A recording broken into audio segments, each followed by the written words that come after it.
জম্মু কাশ্মীরের পেহেলগামে সন্ত্রাসী হামলার পর ভারত পাকিস্তানের মধ্যকার উত্তেজনা এখন তুঙ্গে।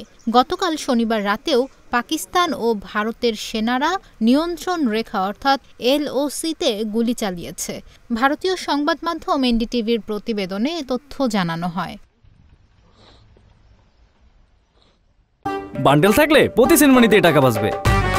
বিকাশ সেনমানি বান্ডেল কিনে জিতুন প্রতি লেনদেনে। এক বিবৃতিতে ভারতের সেনাবাহিনীর পক্ষ থেকে বলা হয়, শনিবার রাতে পাকিস্তান সেনাবাহিনীর তুথমারি গালি এবং রামপুর সেক্টরের বিপরীতে অবস্থিত এলাকায় বিনা উস্কানিতে গুলিবর্ষণ শুরু করে। আমাদের সেনারাও উপযুক্ত ছোট অস্ত্র দিয়ে কার্যকরভাবে জবাব দিয়েছে।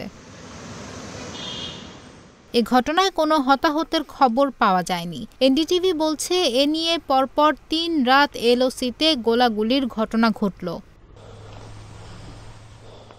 গত ২২ এপ্রিল বিকেলে ভারত নিয়ন্ত্রিত কাশ্মীরের পেহেলগামের বৈশরণ উপত্যকায় পর্যটকদের ওপর সন্ত্রাসী হামলায় নিহত হন ২৬ জন। হামলার জন্য পাকিস্তানকে দোষারোপ করেছে ভারত।